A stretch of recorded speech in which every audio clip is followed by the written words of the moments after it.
Assalamualaikum warahmatullahi wabarakatuh.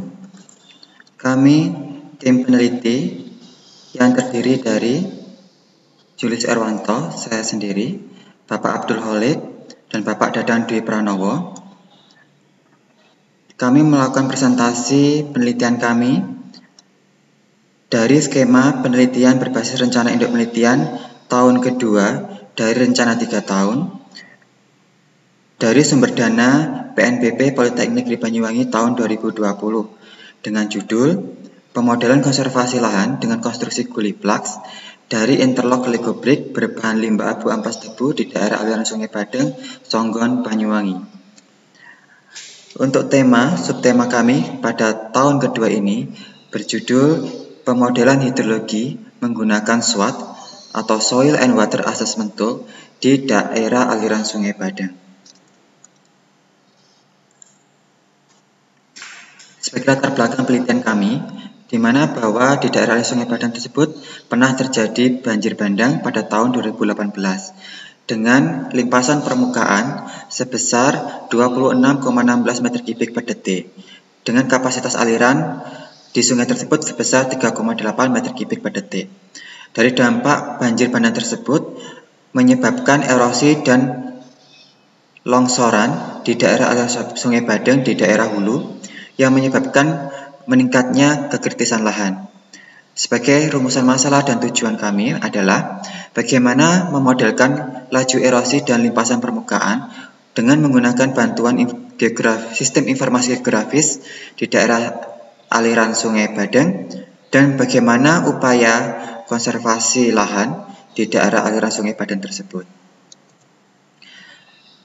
Untuk pemodelan hidrologi dengan menggunakan SWAT, Soil and Water Assessment Tool merupakan suatu model hidrologi berbasis skala daerah aliran sungai yang dioperasikan secara harian dan didesain untuk memprediksi dampak-dampak dalam memanajemen air, sedimen, dan bahan kimia dari bahan pertanian di dalam suatu daerah aliran sungai secara jangka panjang.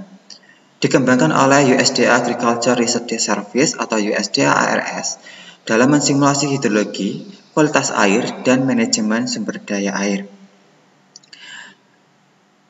Komponen utama dalam model SWAT antara lain adalah data iklim, data hidrologi, temperatur, karakteristik tanah, tata guna lahan, kemiringan lereng, dan lain sebagainya.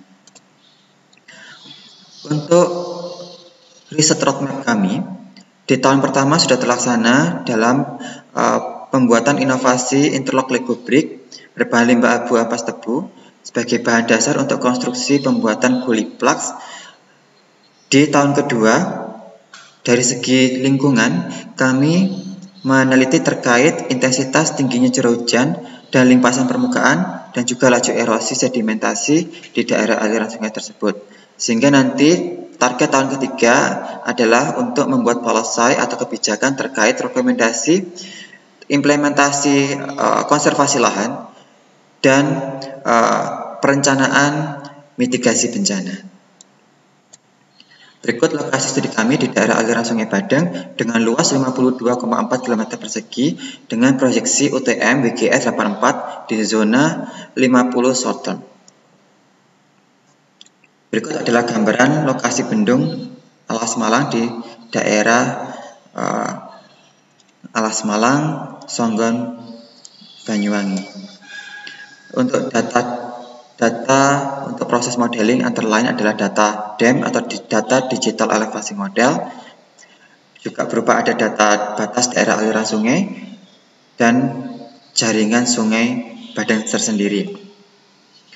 Untuk proses watershed delineation ini ada 8 tahapan di mana proses menginput data digital elevasi model, menginput batas das, menginput peta jaringan sungai, sehingga nanti terakumulasi membentuk jaringan sungai baru dengan memasukkan titik outlet di daerah hilir, sehingga nanti terbentuklah batas das baru dan pembagian sub-sub das. Berikut adalah hasil watershed delineation, terbentuk suatu batas das dan subdas baru termasuk titik-titik inlet dan titik outlet. Berikut adalah proses hydrologic response unit dan input digital map. Antara lain yang dibutuhkan adalah peta tata guna lahan, peta jenis tanah, peta kemiringan lereng, dan hasil output terakhir adalah hasil HRU, Hydrologic Response Unit, yang diperoleh dari overlay peta digital tersebut. Berikut adalah Google Earth, titik lokasi di mana bekas longsoran di daerah Pegunungan Raung, khususnya di Gunung Pendil, di Desa Sumber Arum, Songgon, Banyuwangi.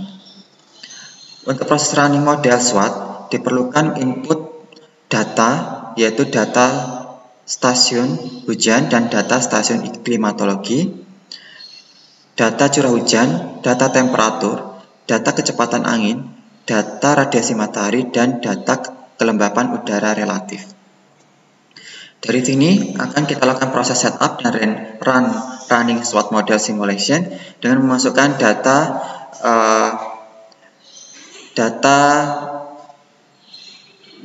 curah hujan mulai data awal sampai data terakhir dan disimulasikan bisa berupa harian, bulanan, atau tahunan. Berikut adalah output. Untuk mengimport file database bisa diklik untuk output reach sungainya, output subbasinnya, output HRU-nya, dan output sedimennya. Berikut adalah hasil model sebelum dikalibrasi, di mana nilai koefisien determinan atau R kuadratnya adalah 0,73 dengan ditunjukkan nilai kriteria NAS atau NSE sebesar negatif 0,48. Di sini menunjukkan bahwa hasil model yang pertama yang diperoleh dari data tahun 2010 sampai 2013 untuk warming up, proses berubah trial error kalibrasinya ternyata masih underestimate, jadi masih hasil debit observasinya masih di bawah hasil debit simulasinya, sehingga perlulah dilakukan proses kalibrasi lebih lanjut dari parameter-parameter di pemodelan SWOT. Untuk data kalibrasi ini kita menggunakan pendekatan dari data debit das BOMO karena di das Badeng sendiri pengukuran AWLR-nya tidak tersedia, sehingga kita melakukan pendekatan dengan melakukan perbandingan antara luasan das Badeng dibagi dengan luasan das BOMO dikalikan debit das BOMO, sehingga menghasilkan debit pendekatan di das Badeng. Setelah dilakukan kalibrasi, berikut merupakan hasilnya dengan yang ditunjukkan dengan nilai koefisien determinan R kuadratnya sebesar 0,78 dan nilai NSE-nya adalah 0,69, sehingga kategorinya masuk memuaskan. Setelah itu dilakukan proses validasi dari hasil kalibrasi tersebut.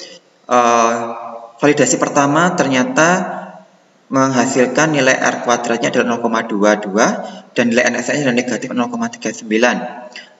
Dari hasil validasi ini kita menggunakan data tahun 2018 dan sampai tahun 2019 karena di mana tahun 2018 merupakan kondisi di mana das sudah mengalami kekritisan karena sudah terjadi longsoran dan terjadi banjir bandang. Lalu karena belum menghasilkan validasi yang baik, kita melakukan perubahan trial parameternya sehingga diperolehlah hasil validasi dengan menunjukkan nilai koefisien determinan sebesar 0,75 dengan nilai NSE sebesar 0,7 dan kategori masih memuaskan karena di antara 0,36 sampai 0,75 sesuai standar yang ditentukan. Untuk hasil simulasi diperoleh Butters delineation sebanyak 27 subdas dengan luas das sebesar 42,3 km persegi. Dan hasil hydrology response unitnya, satuan lahannya sebesar 41 tipe tersebar di 27 subdas, di mana untuk HRU ini kita mereduksi luasan kurang dari 30%, yang mengasumsikan bahwa luas yang kurang dari 30% kita reduce atau kita tiadakan, sehingga yang berkontribusi terbesar adalah di daerah hutan, lahan terbuka, dan daerah persawahan.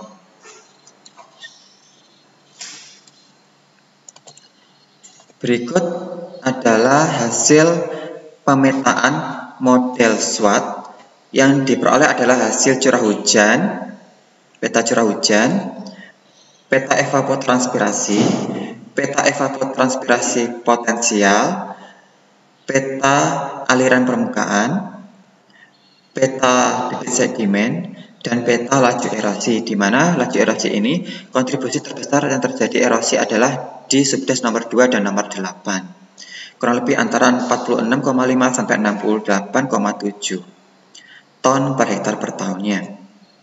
Berikut rekapitulasi hasil model SWOT yang diperoleh rata-rata untuk PET atau evapotranspirasi potensial sebesar 137,87 mm per tahun.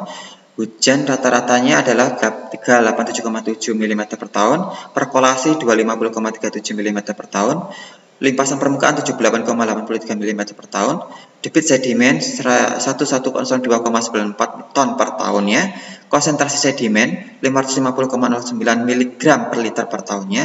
Hasil sedimen yang diperoleh rata-ratanya per tahunnya adalah 9,28 ton per hektar per tahun. Laju erosi rata-rata sebesar 22,29 ton per hektar per tahun dengan jumlah total erosi 601,92 ton per hektar per tahunnya. Sedangkan peta erosion hazard level atau tingkat bahaya erosi di Des Padang dikategorikan ada 4 klasifikasi, yaitu rendah, sedang, tinggi, dan sangat tinggi, di mana kategori sangat tinggi adalah daerah bekas longsoran kurang lebih seluas 0,006 km persegi. Hasil kesimpulan yang kami peroleh adalah dari hasil SWOT permodelan SWOT diperoleh total curah hujan rata-rata tahunan sebesar 10.467,91 mm per tahun, evapotranspirasi potensial 3.722,61 mm per tahun, total limpasan permukaan 2.128,41 mm per tahun, total debit sedimen 29.779,44 ton per tahun, hasil sedimen 250,65 ton per hektar per tahun, dan total laju erosi sebesar 601,92 ton per hektar per tahun, dengan ditunjukkan nilai kalibrasi dari koefisien determinan sebesar 0,78 dan NSE 0,69. Hasil validasi ditunjukkan dengan koefisien determinan 0,75 dan nilai NSE 0,7 dengan kategori memuaskan.